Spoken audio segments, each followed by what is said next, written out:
Welcome, welcome, welcome to this edition of Sagionic 1027. We are so glad that you decided to join us today. And I'd like to share with you a little bit about our purpose. Our purpose at Sagionic 1027 truly has to do with the meaning of it.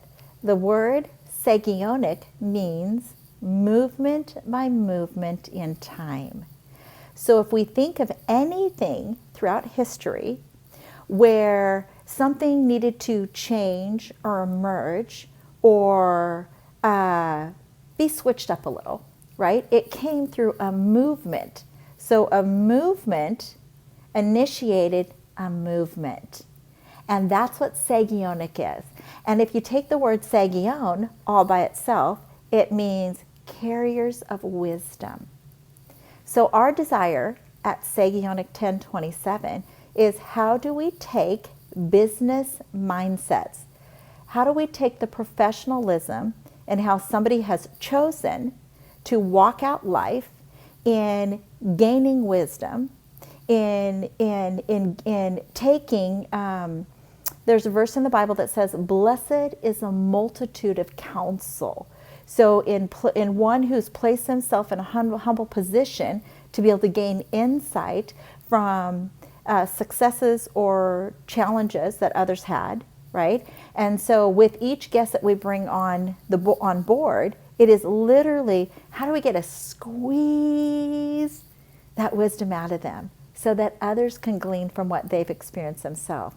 So with that being said, today our guest is Kimberly Moreland, and I'm very eager, and you all will be too, to hear what she's accomplished, what she's represents, and the driving force that has been behind her to do what she's done.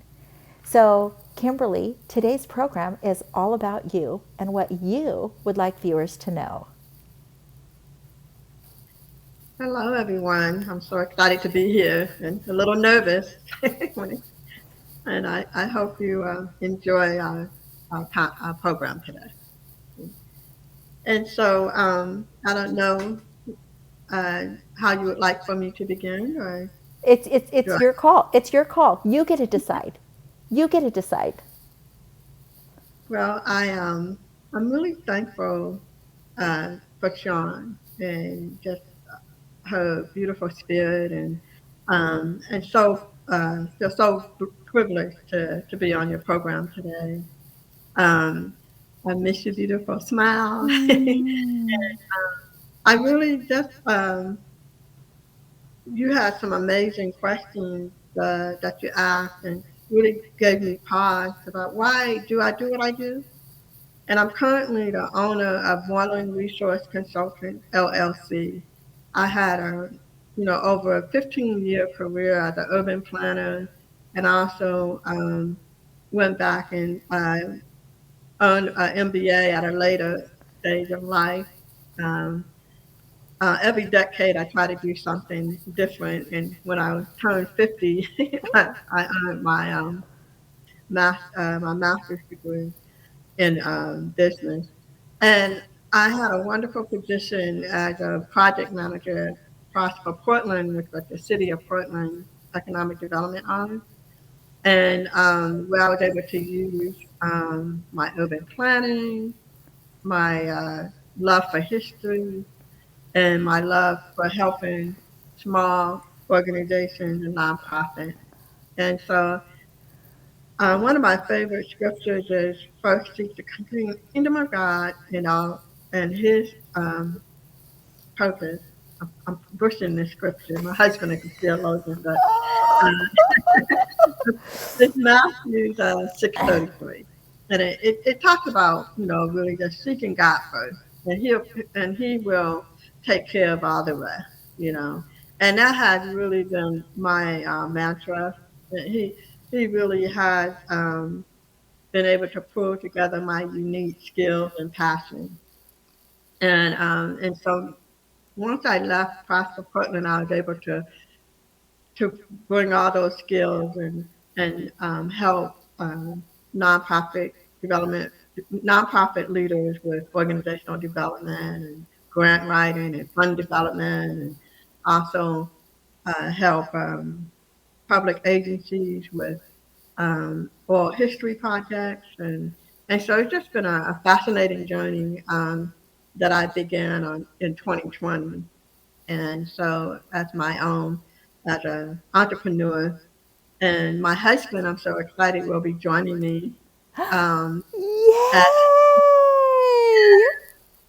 as he transitions from Providence, and he's gonna join me in helping with leadership development and organizational development for nonprofit leaders. And so really excited about that. And it's just I really have a passion for history. I'm like the family um, uh, kind of genealogist, Yeah, yeah, yeah. and I also, from a young age, love older buildings. And I was recently involved in nominating several buildings associated with African American history in Portland, and they are now listed as historic resources. Mm. Yeah, so it's amazing when you step out. I love how you said when you even if your heart is pounding, to still move forward. That's And right. I think That's right. as an entrepreneur and leaving a well-paid position to start my own company, my heart was pounding. I Uh, with shaky knees. But God has honored those. that's And right. Because he needed your skill set. He did. He needed your skill set. And so I like, you referred to a verse. And so although this isn't, a religious program, I don't even like using that word, but just to partner with you, you said that seek ye first the kingdom of God and his righteousness, and all these things and shall His be added righteousness, unto you, right? Well, there's right? another verse that says, for we are God's workmanship, created in Christ Jesus. I don't just like the verbiage in there, so I'm going to change it a little to do extraordinary things that Yes. God has prepared in advance for us to Hmm. do. So, can you share a little bit about how your vocational path over here, in essence, without you knowing it, was preparing you from where you've been positioned as a CEO of your own company? It's really interesting. when I Back in 1989, I was working for the city of Portland as an urban planner, and but I never really quite fit into like that. Um, the urban planners are more regulatory, and my boss had a hard time trying to find out where I fit, and I was like in a long range planning division, and we was working on a, a 3-year plan for the Northeast Portland. And one of the assignments was documenting and interpreting the history of African Americans in Portland. And I was charged with creating a document that celebrated significant people, events, and places. Okay. And that led me into what I do today. It was an Um, amazing discovery because I didn't grow up in Portland. And I just felt like there was a really unique culture here in Portland. And it began to understand how it was all tied really to the Oregon statehood. And they had some black exclusion laws in the Constitution, one of the few states that was created with black laws that excluded blacks from owning land and voting. mm, But it kind of creates this backdrop to okay. the unique history of Oregon's Black community. And so, and then as I began to really, um, I engaged with the community and had a community advisory group that was helping me, and an advisory group of historians. And we created this wonderful document that highlighted the history of African Americans from 1805 to the present. Okay. And that kind of led me to eventually to a group called the Oregon Black Pioneers. Okay. So since 2005, and under some amazing women of God who were very passionate about sharing relatively unknown history. And we would all, believe it, but I know, but we created this amazing organization and worked with the founder, Willie Richardson, who recently stepped down, and now I'm the president. I was voted on as the president in 2021, and so I'm hoping to build their legacy of with Willie Richardson and Gwen Carr and others who have served on this organization. We hired our first executive director, and the organization is growing. We're going to be hiring for a public public programming Okay. director. And so the organization is growing, and I'm loving being in this position of helping a nonprofit organization grow and sustain itself financially. And I always had a heart for the underdog, and I think that's really Yeah. what that's like the thing that really drives and motivates. And my parents were involved in like the neighborhood association, so I always Okay. had this they instilled in this, this value of helping others. And That's my right. mom was the one that I grew up in Ohio, and so when it snowed, my father was the one who would stop his car and help the other person. Oh. They was both just amazing people. And so that they instilled that love for volunteerism and helping others. And so Yeah. And one of the things I love about my being the owner of my own company is I have this freedom to take care of my family because I'm a mom of four young adults, and my daughter's going to be giving birth soon, and so um, we'll be traveling to be with her. She's giving birth on December 20th, and so Yay. So let me pause you for a second because I want to go back a little on something you shared. Okay. So what you shared reminded me of a speaker, another guest that we had, and that is John Bates, Bates, John Bates. mhm, He shared that X amount of years ago, probably 10 years ago, he had gone into Pakistan and he was there with Marilyn Hickey. And Marilyn Hickey presented John with a question. She said, John, when you look around at this crusade environment and you see this was a crusade that was about to have about 500 plus thousand people there at a crusade, okay? When you look around at this crusade, who do you think provided for all of these rugs that people are going to sit on? Who do you think provided for the lights? Who do you think mm, provided for the electricity? Who do you think provided for the security, the police? Who do you think provided for mhm, the permits? Who do you think provided mhm, for the pastors? Pastors have to get paid, right? Who do you think provided for all that? And mhm, Brother John said, well, I assumed that all the pastors came together and brought money. She said, no, I did.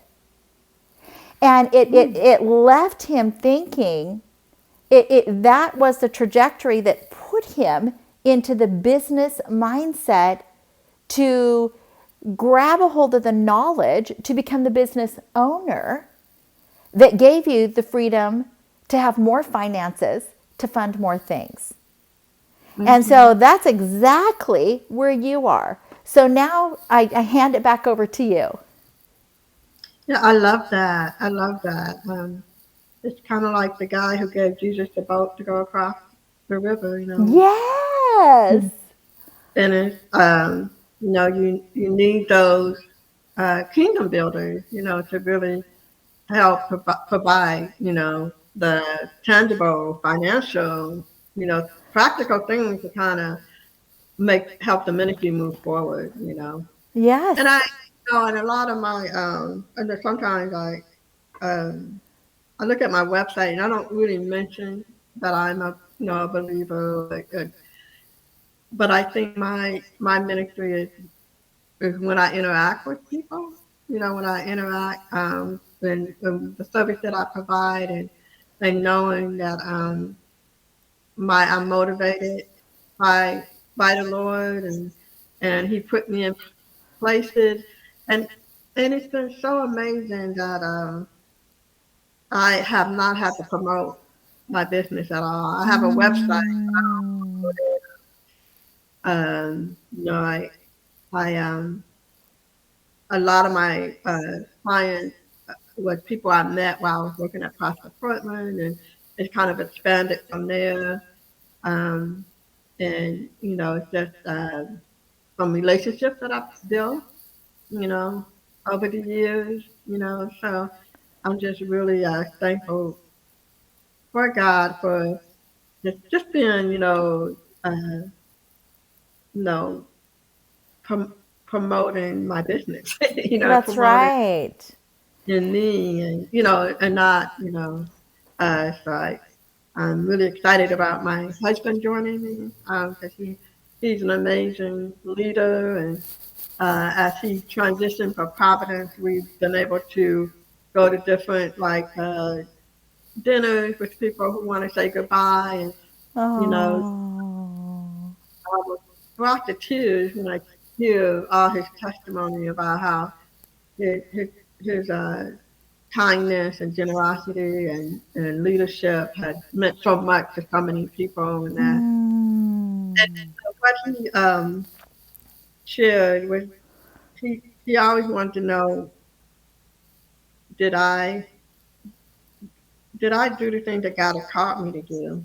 But God told him, no, did you become the person that I wanted you to become? Whoo. Whoo.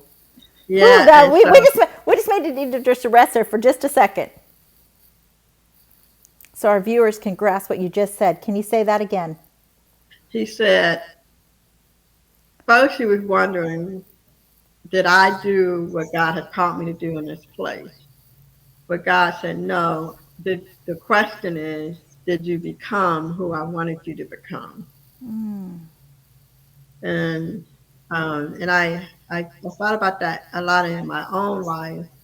And I think, honestly, I think that's why I left my former employment, because I wasn't becoming the person that God wanted me to become. It was very stressful, Mm. very political. Mm. I had to move away from that because I didn't like myself. I wasn't liking how I was responding. I was kind of losing sight of who who God is. And my husband's also amazing, minister. His last sermon was uh, entitled "Know Who You Are and Who You Are." Know who you Mm. are. And I think one a young lady, we were sitting in the conference room at work, and I was like kind of complaining a little bit about not being appreciated, and and she's asking all this stuff I was doing, and she said, you know what, you need to honor yourself. And that really kind of triggered me to leave because I wasn't honoring myself, and essentially it was like I didn't know I was beginning to forget who I am and who you are. Mm. Remember that you are a child of God, that who you serve, who you belong to, and so when you start to lose sight of that and become paranoid, insecure, you know, it's time for me. It was like, okay, I Yeah. need a mental break. I needed to kind of so I took a year off to really ask the Lord what He want me to do, and I started building this business, and that's what I would tell viewers too. Anyone who wants to start, set up your infrastructure first. Really kind of give yourself the pause to kind of reflect on where you have been and where you want to go, and start to practice practical things about getting training. I went to SBA, had a mentor. I became a minority contractor and a woman contractor. I have my certification. I I'm an LLC, so I have my operations. I think it's called a agreement for Okay. LLC. And so I did all those things. And when I had my first contract, I had an EIN number, I had a Yep. website, Yep. I had, all those things, right? And so when I was able to uh, work on a really nice, contract with ODOT, and so my business was timely because it was shortly after the George Floyd incident and the Black Lives Matter movement, and so there was really a lot of public agencies was really like, how what harm have we created, and so I did several oral interviews and documented past harms and we would have lived experience of those who might have been displaced or gentrified because of a highway improvement or and it was just I learned so much, and I learned a lot about my business too, and things gaps that I needed to fill, Uh-huh. in order to be more successful at what I do. And but it's been an amazing journey, that um, I wouldn't change, I mean, because if you think of it, if there's not a want, there won't be a desire. Or no, if there's not a need, there won't be a desire, and there won't be hmm a want to try to find the solution. right. I think you need to write that down. If there's not a need, there won't hmm be a desire or a want to find the solution. Yeah. So first of all, I think it's important to realize that we had another speaker on, Eric Knob, and he said that it didn't take me very long to realize that I was given an entrepreneur mind when I was placed in a position that capped me here. And he goes, I just couldn't stay within that. Because it was suffocating him, so not necessarily, and I know you would agree with this, not necessarily when we move from one geographical location from another, do we need to scrutinize the geographical location we left from as much as we grew out of that location or we had to be repositioned in our new position to be on the platform that the Lord needed us in order to bring the most glory to Him. Absolutely. I see my husband that definitely in that position. Yeah. And that's how I was with at Prosper. Because I think I love how Eric said, when they cap you, and Yes. sometimes Yes. and you know that you have more to offer, and you can't stay in that box. And I Yes.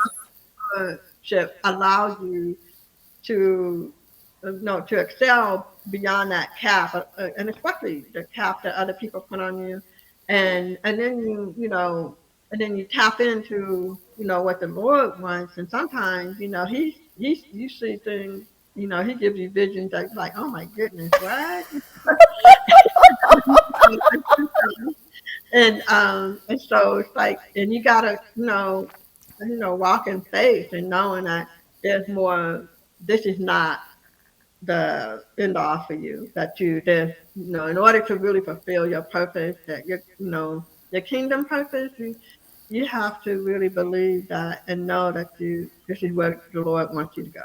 And Yes. I really love that too because and it's not so much about what happened, but it's about God prompting you to Kim, I have more for you. Michael, I That's have more. right. That's Sean, right. I have more for you.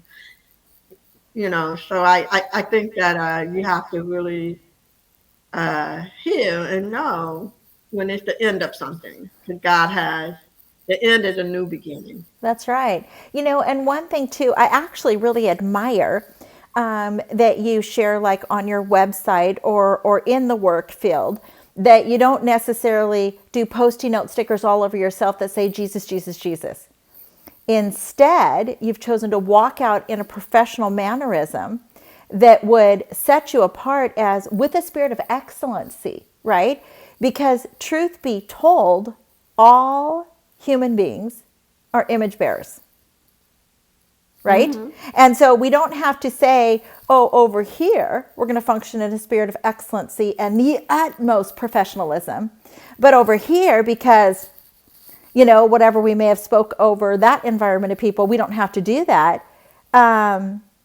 My opinion, I think that it has been a danger. It has been discredit. Disservice. It's been a disservice that under the umbrella of the word I don't like to use, which is religiosity or churchianity, right? We have segmented or separated ourselves into categories as us and the world. And so in your professionalism, right, you haven't done that. And so can you give us examples where you just saw people as straight up people? For goodness sakes, they're people. And I'm going to take my business to go out to expand for the purpose of people. I love it because I didn't grow up in a church. My parents didn't go to church, and I got saved later in life, so I never had that religious speech. I never, and it's been kind of a challenge sometimes that people don't believe that you're spiritual because you're not. And praise the Lord, or or everywhere you go, and but I always count it as sometimes a good thing that I don't have that religious speech and clothing. Yeah. But I and I think it's given me ability to love people. And my father, my mother, did not go to church, so I know that there's good people who have not stepped foot in a church. These are some people who are more righteous or God fearing than some people who sit in the church pews. Humanity, shines through. And the Lord began to drop in my spirit about humanity. And He's like, Yes.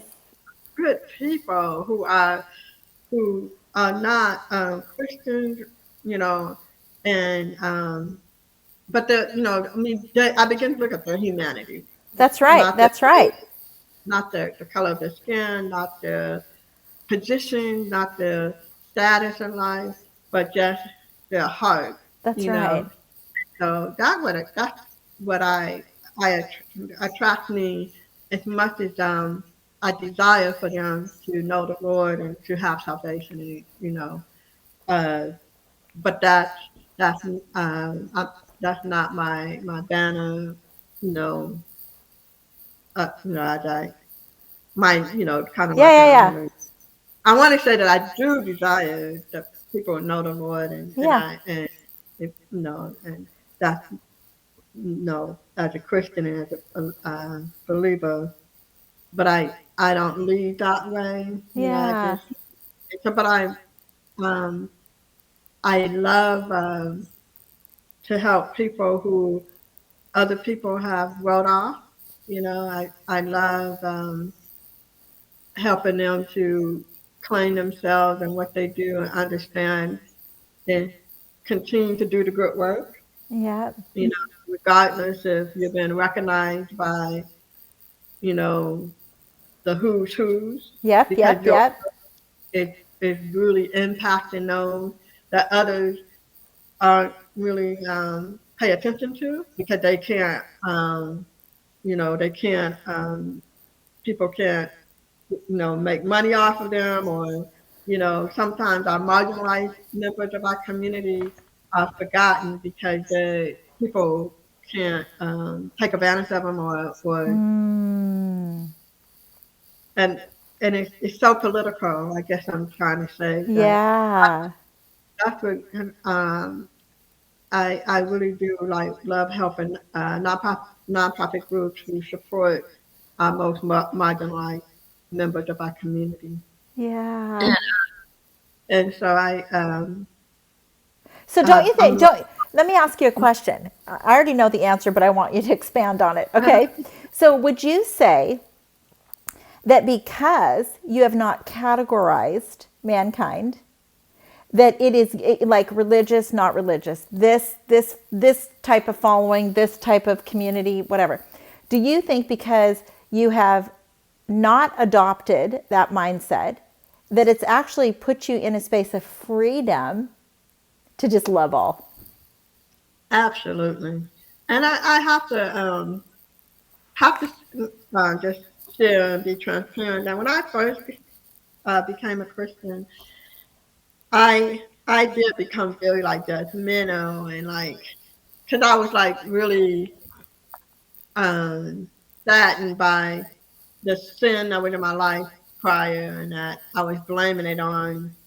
If I had not had I been raised in a church, I wouldn't have done those things. But then, so I did kind of put on this like religious Yeah. kind of you know uh, you know when they say like you know Facade. my mindset. Yeah, yeah. And but as I got older and I matured in Christ, I began to realize that it's human nature. It's not.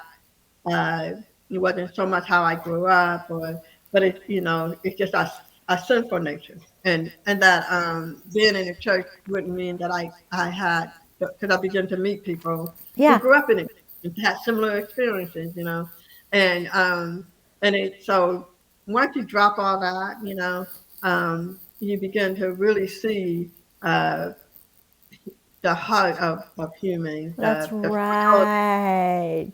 human, and the love, of everyone. Now I do like a lot of people probably think because I focus so much on Black history and Black um, um, you know causes and organizations that I'm kind of narrow focused, but that's it's not true. I just believe that when everybody's healthy, we can all be healthy.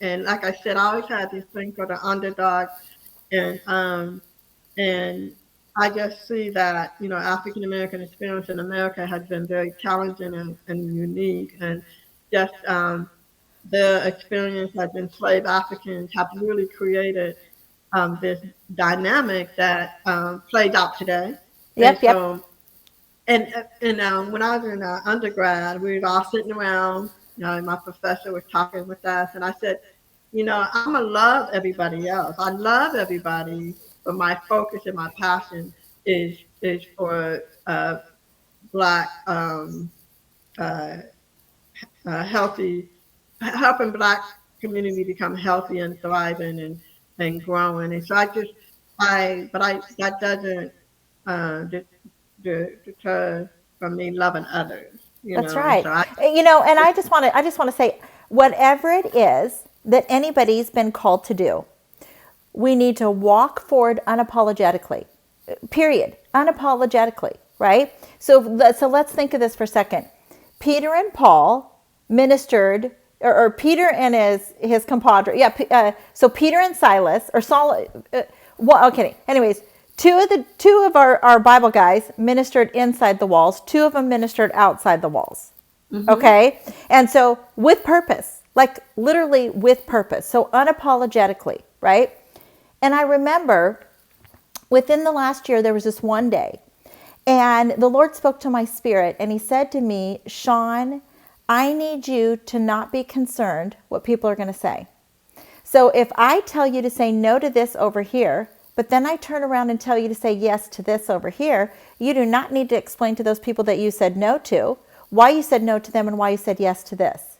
You don't need to explain it to people, right? And so we're all positioned in a lane where He knew that He would position us in, right? And unapologetically, we each need to walk out what it is, because like behind my head happens to be a skull on this glorious painting that my blood DNA brother did, right?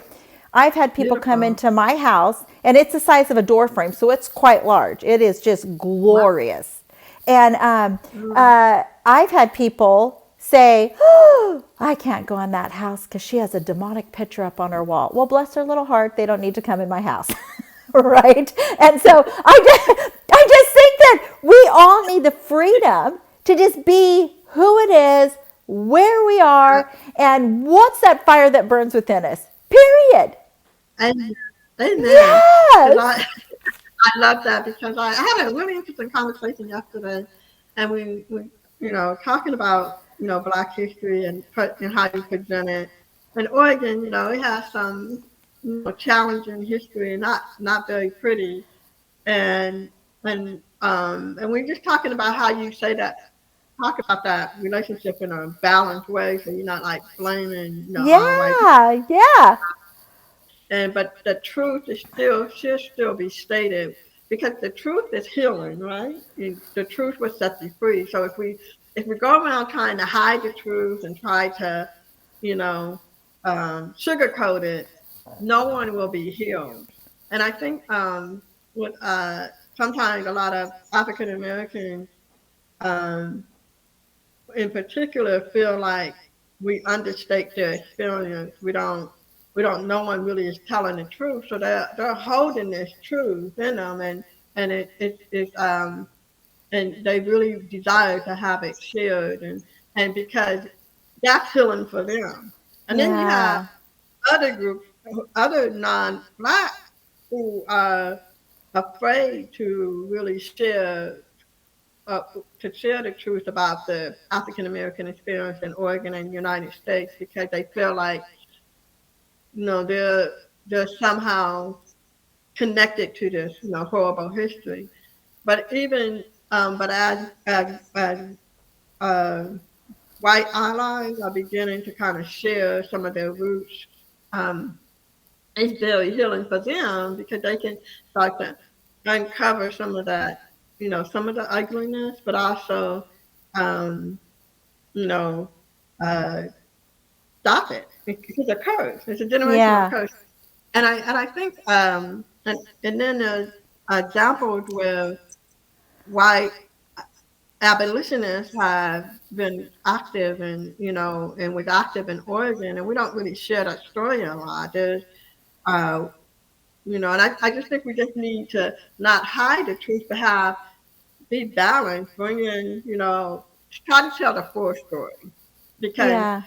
once you share that full story, um, it becomes healing for the whole community because it take away from the white black to the human. You just because we as humans had opportunities to do good things and bad things, and sometimes you know, but we don't really share. But it's complex. Yeah. We don't Yeah. complexity of it.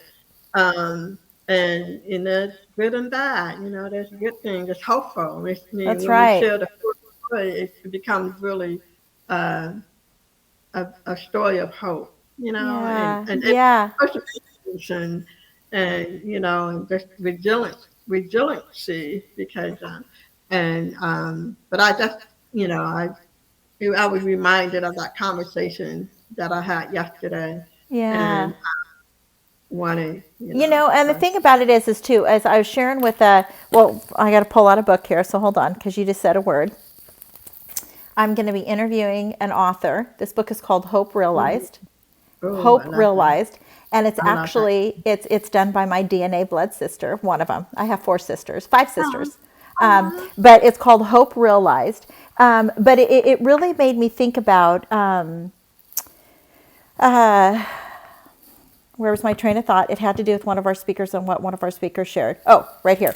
So you can take four different kids raised in the same household, okay, and all of them heard, experienced, and lived out on a different emotional, mental, relational level, right?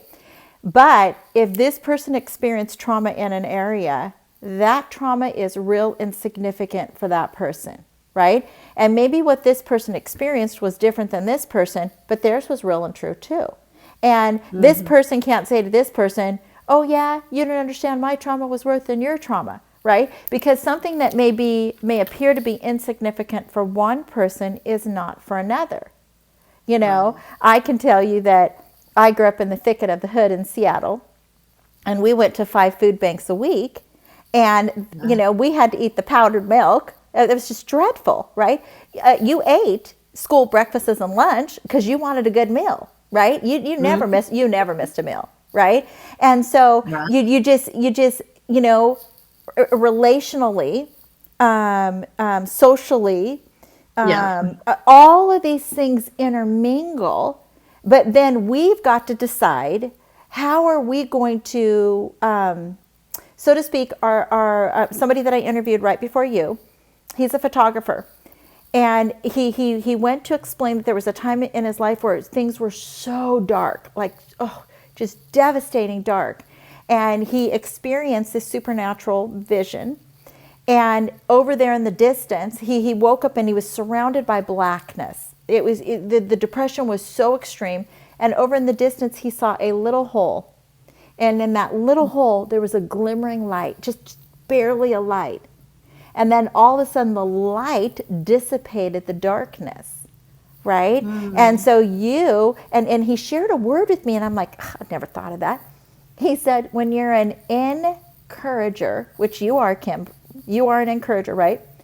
He goes, is what you're really doing is you're instilling courage in another. I was like, Mm. I love how that. did I never think of that? I'm 54 years old and I never thought of that, right? So I you're love that. literally putting courage in another person. That's you, Kim. It, uh, I'm really curious why you say that. Why you Because think I'm amazing. because if anybody in their right mind thinks of what you've shared in the why, right? You are not the voice on the sly, but the purposeful voice to step into an environment to bring a change, right? To validate, right? Hmm. To validate, to bring the change, but the change isn't. There's no ill motives. You don't have ill motives in you because of your surrounding in which you were raised in with your dad who stopped to help everybody. My mom helped everybody, right? She helped everybody, right? She helped everybody. I mean, we didn't even broadcast her funeral, and there was 500 people, right? And this was back in 2011, right? Oh, wow. And what? No, 2010. We didn't even I mean, if it would have been broadcast in the city, it would have been 5,000 people. I kid you not, because the woman just I talked would to. love to. Yeah, I'd she just love to talked. know more. Yeah, she just Wow. talked to people everywhere, right? And so I just think it's incredible that you chose to partner with the creator of the entire universe to be the change, to to initiate the change, to create the change, to grow, and to learn from here so we don't do this thing again. Yeah. Amen. And I'm, you always like, I'm always in awe of your sensitivity to the Holy Spirit and how because that is one of my gifts is encouragement. And that's why I do what I do because, um, I I'm hopeful that, That's right. that the people we can change this thing, for our grandchildren, for our great grandchildren, and until the Lord comes, But I'm excited about what God is doing, and one of your questions too was about who were some of those vision blasters, that Yes. Don't and be telling me any names, sister. No I names. No know names. I'm just gonna tell you one name. It was Okay. me. It was me. Because we could be our own worst enemy. We could self-sabotage. We because we're afraid, and so we think we're hearing from the Lord, and then I grew up hearing and speech impaired. I've been wearing hearing aids since I was in the probably, well, I was too afraid to wear them in middle school, so I waited to high school. Okay. But I was in speech therapy for like since kindergarten. That's when I realized I had a hearing impairment, and so I would always like um, go out, say, "Oh, I'm hearing impaired," and speech impaired and no one got, nobody's gonna want to hire me. I remember just having so many pity parties and sometimes you could sense the rejection, because of the way you talk and stuff like Yeah. that, and so that's what I was my worst vision blaster, you know, allowing uh, what other people might have said and taking it to a whole Uh-huh. level and so I think that's what I really encourage people to really kind of, you know, really remember who you are and That's who you are. right. That's And right. it's not so much self-talk, but it's more about connecting to your kingdom purpose or your purpose in life, and knowing that you was called with all your flaws, with all your, you know, disabilities, and that God uh, you know, is revealed even more so as He, elevates you in certain places despite your flaws, Yes, and yes. so but I But yeah, let's think of this for a second, okay? I just want to think of you. Let's go back, okay? Had you been a boisterous woman, a boisterous teenager, a boisterous child, potentially it could have hindered you in your relational skills because instead of being the voice, you became the ears. You became the I eyes agree. to observe people in Yeah, environments, to observe. You begin to study people and see needs, right? And yeah. see what do I have to offer, right? This is what you did. Because, okay, let's think of the Mhm. great commandment to love the Lord your God with all of your heart, all of your soul, and all of your might, and to love your neighbor as who? As you love Yes, yourself. yeah, yeah, You yeah. know, so if I think of I you, agree. I think it's important, that everybody, one of our speakers talked about looking yourself in the mirror, right? And enjoying who you're seeing. And if you don't enjoy who you're seeing, then you're the only one who has the authority to change if you don't like what you're seeing, right? But I think that it's important because if one of your grandbabies came up to you, right, or one of your children came up to you, as a parent, as a grandparent, we will. Oh my gosh, Johnny, look at those new shoes! You can jump so high in those shoes, right? We Mhm. celebrate the moment, but sometimes we forget to celebrate the moments with ourselves. I love it.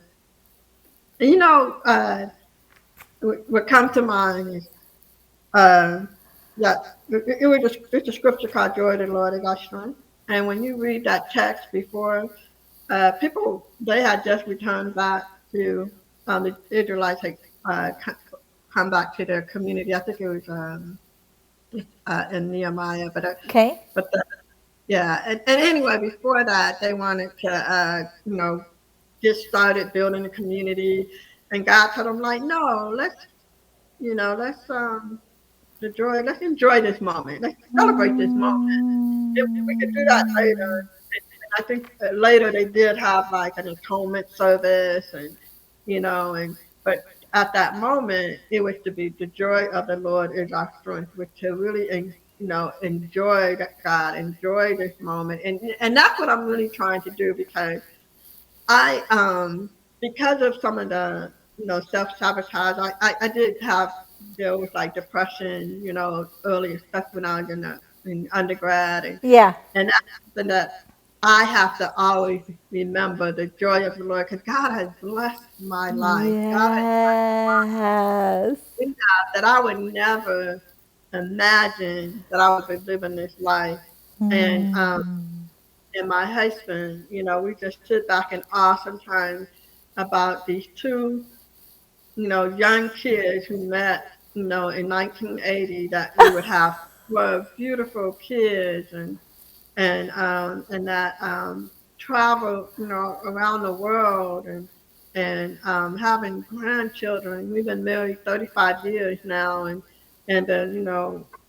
faithfully serving God in one capacity or the other, and our community, and our friends and family.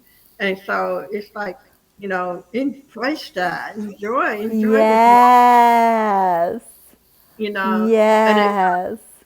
it kind of goes back to Matthew 6:33, That's right. seek the kingdom of God and His righteousness, and all those things will be added unto you. And and it has really played out in our lives, but yeah, joy.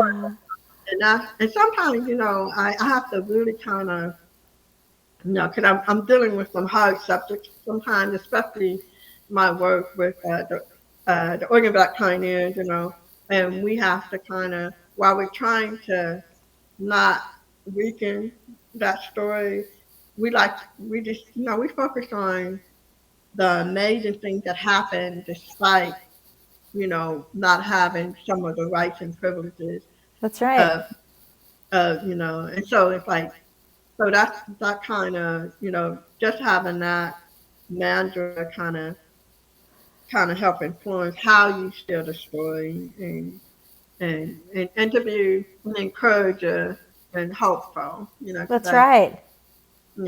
because we want to inspire people to change. And I always say the law is for the lawless, and so you Yeah. don't always, you know, demand and but and try to inspire change through love, through encouragement, through hope.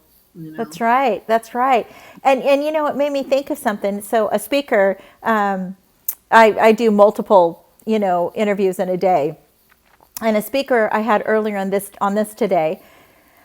She's a psychologist, and she shared that like people will that are like have PTSD or something of the sort, right, or are engulfed in a depressive state.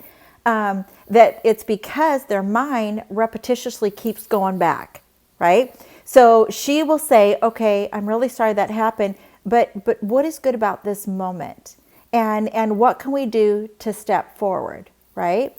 And so if somebody were to ask me, okay, Sister Kim, ask me, how did you land in Portland? Ask me the question.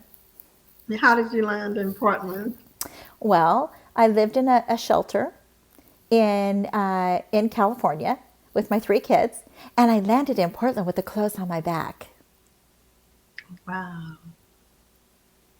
But, but, Mm-hmm. but, I got to grab it.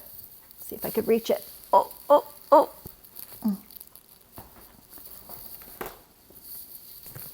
I read in this book. God has not given me a spirit of confusion, Yes. but of peace and of Mhm. love and a sound mind. And this became my roadmap. Mm. I wanted to follow this roadmap. Now, could I have stayed in what took place for the first 37 years of my life? Mm. Absolutely. Actually, I got here when I was 29. For the first 29 years of my life, could I have stayed there? Absolutely, I could have stayed there. Right? Mm-hmm. I kind of joke sometime and say, if I was truthful to the psychologist in 2000, they would have locked me up. Right? But I had read those words of promise in the Bible, which is called the Living WORD of God. Right? I had read those Right. words in there, right? And so, I love it. I just, I just, I, oh, all these different minds that are coming on here. I'm fascinated, and I cannot wait to see how through your studies in urban development, right, through your hands-on in working for the city of Portland, and I will have to put this commercial. If we were to take a straight line right now, literally right now, if we were to take a straight geographical line and go straight, you and I are probably directly connected underneath the same piece of land called Bull Mountain. Mm-hmm. Literally, Mm-hmm. you just put a straight line underneath the ground. I We didn't could know that. we It's could so build a fun. tunnel, and you and I are right. That's how close we are. Okay, Oh my so goodness. I know we're going to be getting Brother Michael on here right quick, like. Yes, Okay, and I would love. uh, and I know the Edlands and the Morelands are going to be connecting, because I interviewed somebody yesterday that I'm going to connect with you, because I'm like, oh my gosh, he's perfect for them. He is perfect for this company. He is perfect for this company. And I'd so, like to meet them. so I'm going to ask you, what what 3 points are you going to give? It could be 3 to 5 points. What are you going to give to our viewers today that is going to help them to go from here to hang out here, but also go here? I think the first thing is to kind of quiet your mind and your heart and really sit and meditate on what God has for you, and to really be reflective of your past experiences and really have a good understanding of where you want to go, and and that you feel confident in knowing that this is what you was called to do at this moment, because it's a journey. That's right. Number two, it's a journey. It's not uh no, it's not static. That's right. That That's right. everything that doesn't have to happen now. We're not imperfection is who we are. So as we move through this journey, you know, you will grow and you'll see some of those imperfections go away. But we're always gonna, be fragile and vulnerable, and because we're human. Yeah. And I think that scripture that you quoted, that God did not give us the spirit of fear, That's right. and that helped me to finish my undergrad thesis, because uh, my and that's another one of my life mantras, that God did not give us the spirit of fear, uh, but of love and a sound mind. I think I'm skipping one, No, but no, no. Peace but and love and a sound mind. I think it depends on the version. Some versions said God has not given us a spirit of timidity, right? Or coward, we could call it cowardness, right? Or confusion, right? Or yeah, chaotic. So we could just throw in all kinds of words in there, but of peace and of love and a my sound mind. mind. Yeah, sound mind. And that really Yes. true. I had just lost my mother at a young age. I was still in college. I was, fooling around in college, and I had this like big thesis that I had to write. So I decided to. And I just focused. I had that scripture up on my desk, and I made a promise to my mother that I was going to graduate, and that was the scripture that kind of uh, helped me fulfill that promise.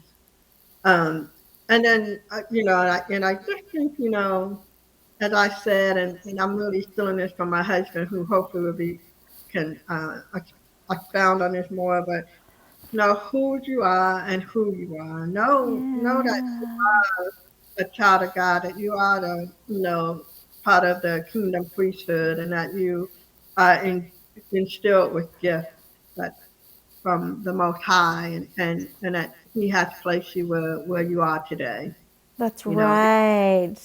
you That's are. right. And I would like to add a commercial for Brother Michael Moreland, okay, because I know he's going to come on deck. I would like to add a commercial, but I have to tell you. So we've been involved with our church, and my pastor's preaching is so good. Sometimes I'll tell myself, "Oh my gosh, I have to wipe the saliva because I'm so excited. This is such good preaching, right?" But I told his wife that after each sermon, I said I could just pick him up and shake him. Oh my gosh, that was so good, right? And so the same thing with our sister Kim, her husband. He is a teacher who's been put in a position to preach, okay? But his teaching there is a terminology in English that talks about taking it to the next level, like to the third power or something like that. And that came out of his mouth one day, because when my brain thinks, I think, wait a minute, not here. Wait a minute, not here. Not here. Oh, it's here. And my brain just goes. But he said what the terminology was called. I think it's called like to the fourth power, third to the fourth power, something like that. You'll have to ask him, right? I, But what a couple. What a couple. And to hear that you guys are merging together, you know, unstoppable. I cannot wait to see what you guys accomplish. You are Oh, thank definitely going to have to come back again. You will be a repeat guest because our viewers are going to want to know, what is that Sister Moreland up to now? you. Well, I would love to come back, and I can't wait to maybe have dinner with you and one of Yes. We would love my that because we're full on empty nesters. All of our kids have homes. We are full on empty nesters. wow. And we're still, you know, we engage with our children on a regular basis, but we are that close. You and I would dare to say, probably live less than 3 miles apart. Yeah, we definitely have to get together Yeah. soon. Um, Yeah. I would love that. So we got to put it on the calendar. That's right. We shall do that. So, in the meantime, for all of our viewers, we want to thank you for coming to this episode of Sagionic 1027. And I just want to pour over everybody. May the Lord bless you. May the Lord keep you. May the Lord make his face to shine upon thee. Blessings. Bye. Bye bye.